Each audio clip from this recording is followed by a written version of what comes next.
I come to leave the character online. In the real world, I sell out comedy tickets. I'm on there to push these comedy shows, to keep the character, to keep the tickets and the interviews and the merchandise. You're there social networking, so you're in your feelings. You're sharing your real ideas and thoughts that people discredit. And for the most part, you're arguing with an AI robot that's really not a human if you're not on Facebook talking locally. That's why when you look at their page, it's 0 posts.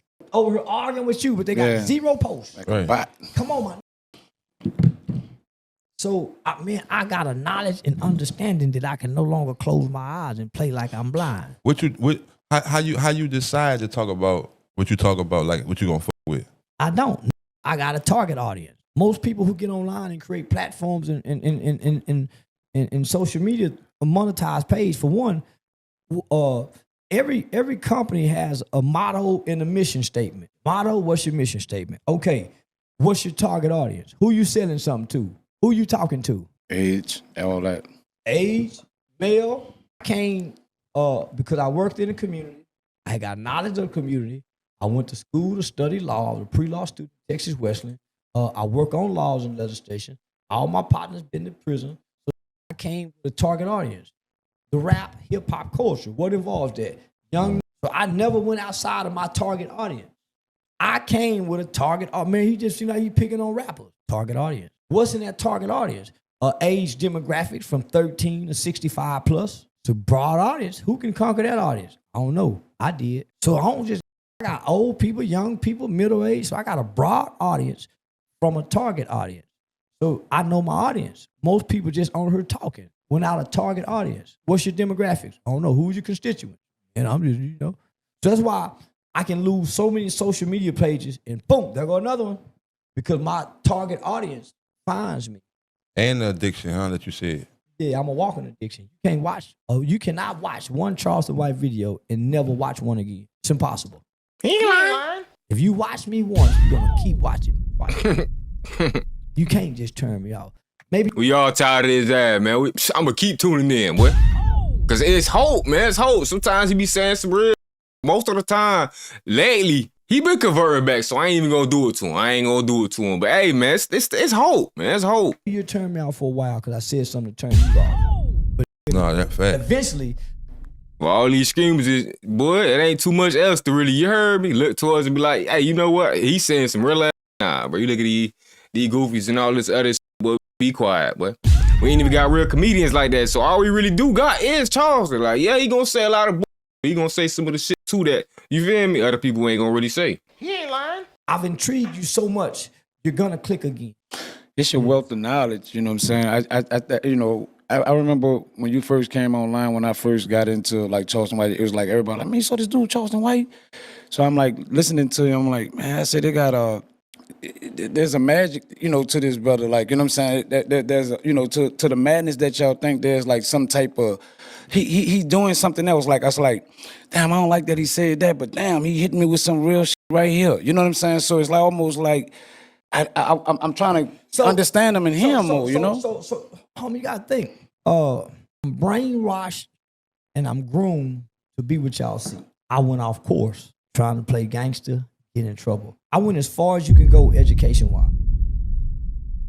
I retained just about everything I've learned. I've never done hard drugs. I hadn't been Cap. I don't know about that last one. There, Charles. You ain't just gonna squeeze that in now.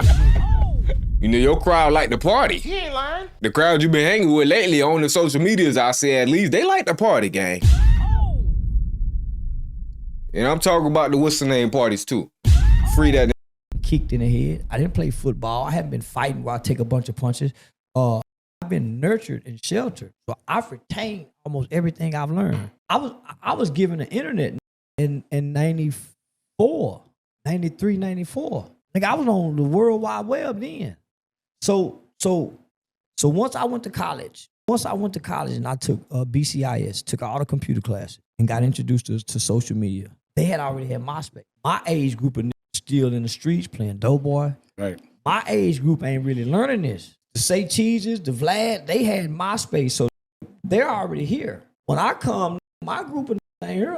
So I get to learn before these niggas. Not only that, I done took introduction to speech. So I done learned how to talk. Then I took professional speech. That's writing speeches or doing public speeches or even something as comedy. So they teach you in professional speaking. That's Charles. Oh, that's my fault. Oh, my bad. Great. So they teach you in professional speaking how to grab people's attention, right? Through some hard facts, shocking statistics, or shocking statements. So within the first 2 to 3 lines of writing a paper in speech class, you have to say something to grab people's attention. So most people use statistics, data, use factual information. Well, that's where I learned about the shock and awe. 1, 2, 3. One of y'all going to prison. That's why black schools stopped letting me come speak. But I come with the shock and them young uninterested. Once I started talking, they see diamonds. 1, 2, 3. One of y'all going to prison. Well, I ain't never going to prison. I go to point. I see the teachers getting offended. Then I come back and get them with shocking statistic. The data. 1 in every 3 black males in America will go to prison or be on some form of community supervision in their lifetime. 1 in 3 will go. Not 1 in 3 maybe, not 1 in 3 probably, not 1 in 3 possibly. 1 in 3 will go. So then he let you know they mission. That's their mission at any means necessary. Whether it be jaywalking or something that they gotta make up on the spot. They gonna get you. Say, how many of y'all? Now that you guilty of anything, nah, bro. You just born in the hard world that just don't treat you some type of way. That's it, man. You feel me? Keep your chin up. Daddies and uncles and brothers, cuz all of them raise their hand. How many of your mama's dad and brother, cuz? Facts. So you tell me what you doing different. Not going sure that you're gonna go to prison. You're from the same neighborhood, the same conditions, the same circumstance. The boy now got the attention. Right. Now I can say, yeah, I caught a murder case when I was 14 years old. Now I'm telling them what I got their attention. Now I'm telling them what they want to hear. Man, I caught a murder case, tried to do it. Pimping, been 7 years, man, I'm a partner. Then I come back and say, man, now I'm a pre-law student. Now I can tell you what you need.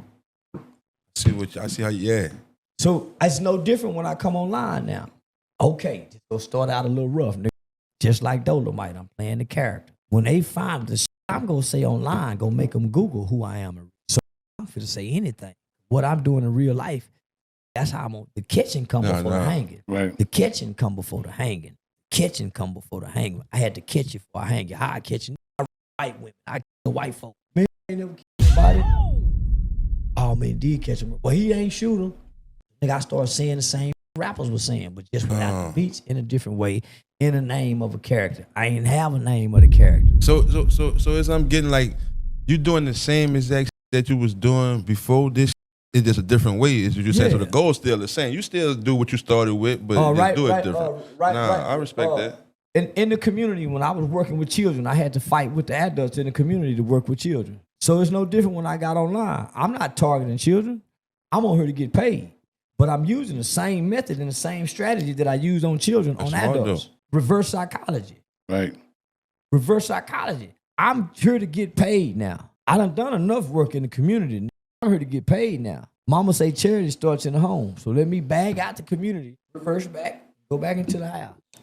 So what be the advice to the person who just doing it like you was doing it right now from the gate? You wasting your time. That's what I and you go die. Come on, man. I be saying facts. And you go die broke. Facts. Like you go die broke, just like Malcolm X and Dr. Martin Luther King, who was out saving, trying to help a bunch of people who barely celebrate them one day, and your children, your grandchildren, and the rest of your bloodline will resent you secretly and despise them openly. Man, Dr. King children don't like us. Malcolm, the youngest one didn't get to know Dr. King. Malcolm X children really didn't get to know because their father died for us. And you think that's why you don't hear the families speaking to us. Right. So now they secretly resent them, but openly despise us. Well, I didn't want them because I watched my mother help our other family members. It's a bunch of cousins I don't like because my mama helped them because their mama was on drugs. So when y'all come steal my house, I'm going to mistreat you. That's real, bro. I won't mistreat. Man, close the icebox. Man, stop going on eating that. Because, man, y'all invade. I'm controlling that. Nah. Man, because my mama, Right. because my mama trying to help everybody, but it's impeding upon us. Yeah. And y'all taking some of my mama love. Right. So That boy saying he was mean since he was a kid, boy. nigga, I'm gonna mistreat them cousins who my mama trying to help because they mama on drugs. Get out of my room. Yeah, nah, homie. So I learned that from reading books and studying history. So it's not just Dr. King's kids, the Hispanic civil rights activist, Julio Cesar Chavez. If you watch the movie, his son was starting to resent him because they want their parents at home. So their parents abruptly die, and they didn't get to have the bond. And we hiding.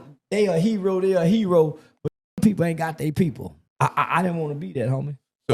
I didn't want to lose my kids like my mama lost hers trying to help the family and everybody else. My mama was a foster parent trying to save other that takes a part of her parenting from us. Go ahead, man. Did you have a relationship with those kids that your mama did foster care for? Like any of them? No. Because I resented them. Damn. I wouldn't connect with none of them. You know, that's like your brother or sister for a moment, huh? No, it's not. What's not yours, what's not born out of your mother, your kids, your children could never look at something that's not really theirs as really theirs.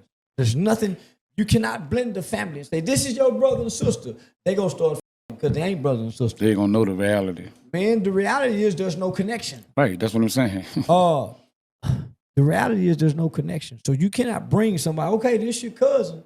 Man, if they didn't start out from the beginning, that's nobody. That's a new person I have to know. No matter what title you put upon us. So whether my cousin them, these are my blood cousins who I grow up with. You're coming into our house.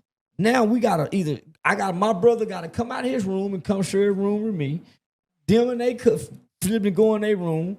Now the oatmeal pies and the Star Crunches ain't lasting as long as they last. Right. Things is happening. Now mama a little bit more frustrated because there's more kids now.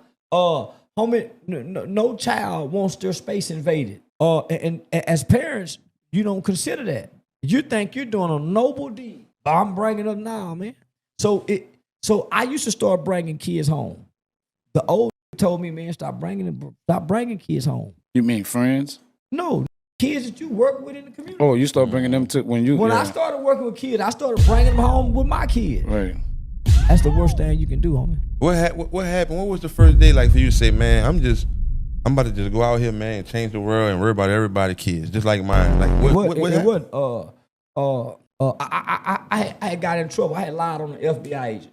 The FBI had picked up my name, and I had lied on this FBI agent named Daniel Torres, and so they had charged me. So I had took it to trial. This was like in 2008, 2009. I had took it to trial, and I represented myself in court, and I impressed the judge.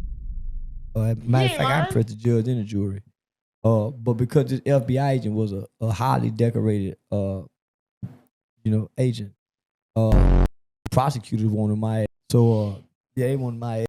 So the judge said, "No." The judge said, "I want this young man," and this was an old white judge. I mean, if you look at him, you think he racist in the mother. He probably once in his career. He about 80-something years old. Judge Phil Barker. I heard he died recently, what I was told. But yeah, Judge Phil Barker, man, this white judge. He said, I want this young man mentoring the kids about gangs. So the prosecutor said, Your Honor, we don't have nothing. He said, find something. He looked at his court report and said, Loopy, call up there and have the director of probation come down because I want this in the court order. Because if I don't put this in the court order, they're not going to make him do it. He put a court order for me to start working with kids. Yeah, he saw something in me. And so when I got my probation transferred, I kept pissing dirty for marijuana.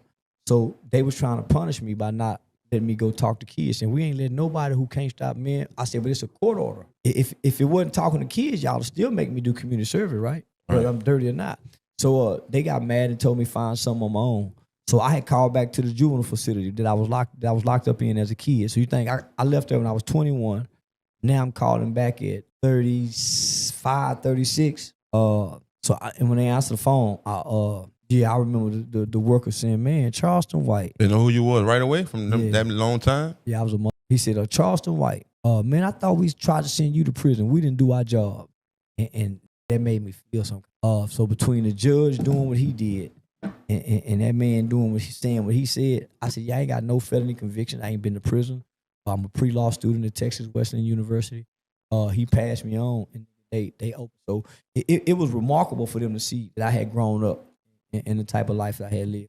So I ain't never had no dreams or ideas. I ain't gonna say no dreams, but I never. That wasn't my intent. So I was pushed into my purpose. All the trouble that I've been in had led an avenue to get me to where God was trying to take me. So that just turned genuine on its own. It's never been genuine. It's all about obedience over sacrifice. No, ain't nobody genuine working for God. That's why they wrestle with it. You want to do what you want to do. You gonna ruffle some feathers with that one. But it's obedience over sacrifice. You do it because you was called to do it. You're disobedient because it's like embedded in you. You do it because you're called to do it. If you don't know the calling, you don't answer the calling. So you're not obedient. You're not disobedient. But when you know the calling, most people submit to the calling. So it's like your job. When you don't feel like doing, you still go, don't you? Right. Same with God's calling. Because some days you don't feel like wanting to do right. That real, boy. Some days struggling as a father. My daughter got a gymnastic practice that I got to pick the gas money between going over here to pass out these backpacks and help these kids, talk to these kids, because I'm committed to do this this day. Some days I ain't got the gas to go. Bro. Do you go? You go and run out of gas. And some kind of way, God make a way for you on the way back. That's what the average person doing, helping people. They doing it out of obedience because they understand they were called. So the purpose, that big gonna come back. And what you feel and what you going through. That's why I get the rewards now. That's what you see. That's hard. That's hard to do for a person y'all, that lasts that long, though, to wait around for the reward. It ain't hard to do. Adam didn't know he was by himself. And is mama God? Is your mother's God your God? I ain't got no God. My mama's words guide me. Right, but her belief in God that she instilled. I don't believe in everything she believe in God. I don't believe in forgiveness. She do. Her God say forgive. I pick and choose what to believe, like every other hypocritical Christian. Cause I don't really know what to believe.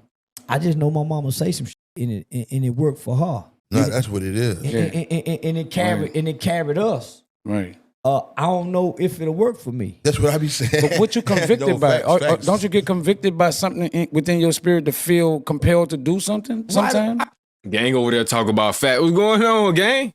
Oh, let me know you one of the crazies too now. He ain't lying. Come on, man. I know Charleston over here losing his mind and shit. I gotta have faith, man. Not everything gonna go your way, gang. Come on, nah. You gotta be stay there. Especially if you acting like you the most purest of hearts out there. Like, don't do that now. Come on, gang. Come on, gang. I'm convicted by right or wrong. That's simple. I'm convicted by right or wrong. Am I right or am I? Why the most evilest people feel like they deserve all the blessings? And feel like that's good enough reason for them to point out and be like, nah, bro, he ain't real. Like, bruh. He ain't lying. You've been a menace your whole life. That's like waiting for Christmas for something good to come, knowing damn well your ass got some cold waiting on your ass. You hear me? Like, you know you on the naughty list and you acting crazy. Don't do that. I'm wrong. Is that right or this wrong? Nothing else convicts me. Your feelings don't move me. Most feelings are inaccurate and selfish. Every time you right is wrong to somebody else? No, I want to be wrong sometimes. Right. Nigga, when I go to Walmart and switch out Hold on. You want to be, you saying? Wrong sometimes. Say, homie, when you cheat on your woman, don't you want to be wrong? And come home and tell her a lie? Right. Don't you want to do that? Right. Do you feel bad about it? No.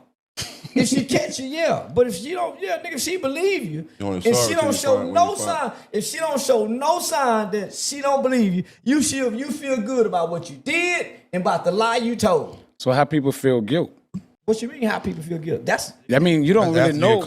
No, you don't know. They don't know, but you can still. You feel guilt, that's on you, gang, and your self-conscience, bruh. That's a you thing. You got to figure that one out, man. That's something you got to sit with right there. Have a guilty conscience or a guilty feeling. I don't feel guilty because guilt shames you. That is true. Hold on. Listen. Guilt shames you so you wouldn't do it again. Guilt. So that's really not guilty. But what's that word? What's the right word for that? Though? What's the right word for it? Yeah, for that feeling that you have, that form of like, damn, I shouldn't even did that, even though you may do it again. Self-manipulation. But it's not guilt. No, it's not guilt. Because if it was guilt, you wouldn't do it again. guilt. Because Guilt. That's deep. Because be shame. Yeah, I don't. Yeah. I don't keep doing it because I don't want to keep feeling shame. No, I get. Yeah. Shame make walk away from their kids and just say fuck it because the shame. The shame, right? So if you really feel guilty, you will stop. But you don't want to be shameful. You're lying to yourself, saying you're feeling guilty. But you may be right on self-manipulation. Self-manipulation. It's called self-manipulation. That boy said self-manipulation. Right. Homie, we all do that. Every day, all day. We cook it too. Every day. Right. That's the case with you saying every day, all day. Got to be. Yeah, homie, because your nature is to do wrong, not to do right. That's why you have to teach children right from wrong. You don't have to teach children wrong. They naturally do wrong. Did you do that? No. Yeah, nobody teach them to lie. They just... You naturally, homie, as a human, naturally wants to do wrong. You're naturally selfish or... I don't like AI gang. You heard me? I don't really like that. I don't like feeding my into that. What's the name? I used that bit for like what I did. I did a cover art with that bit before, but that's, gang, I ain't trying to feed none of my shit in there. You heard me? Self-centered. You have to be taught to share. You have to be corrected with your wrong. I barely want to drop songs on Spotify anymore. Because you do wrong, that's how you learn how to do right. Right. So, yeah, sometimes I want to be wrong. When I'm angry, mad about something, I don't give a fuck. You want to be wrong, you're saying that. Because you're releasing something that feels good at that moment. You don't matter what yourself, you don't give a damn. You ain't about releasing nothing. You're bigger, you're tougher, you run the house, so you don't care, I don't give a damn.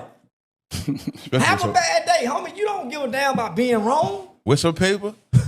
With some paper, especially. What? When you got no paper, you got to tone it down. Tone it down or get your ass out. Man, be a nigga and lie and get caught in a lie. You would get mad like you ain't lying. Man, I ain't finna answer all that, man.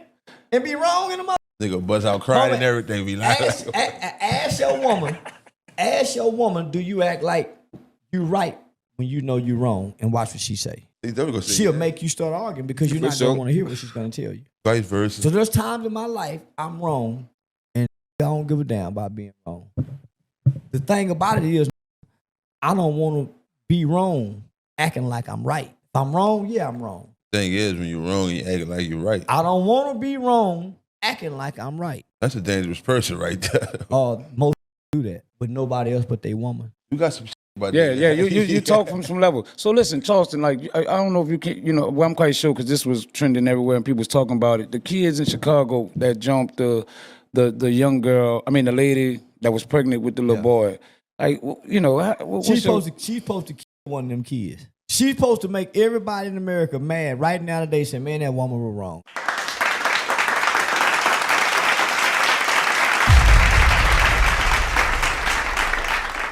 Nah, but kill though, Charleston? Like, chill, bro. That going a little far though, bro. Even for you. He ain't lying. Even for you, that's like, hey, bro, tone it down a little bit. It ain't that serious. They be trying to play with me like I ain't finna really fucking do that every fucking time, nigga. Big Guap. Let's talk about life. I ain't talking about this, I ain't talking about that. I'm trying to get right. No, I come from the bottom, but a nigga like me trying to see new heights. I don't care if people say that shit made up. Whole time it's just hype. Y'all keep y'all stories. Remember them days they thought they could write my life. I got on my shit, I ain't playing no games. I'ma change my life. I'ma do what I want, it's my life. When they show fake love, I don't like it. Nowadays that shit advertising shit, I chase it and shit I like. Know you heard it, I got hands, but a nigga like me now, I ain't trying to fuck.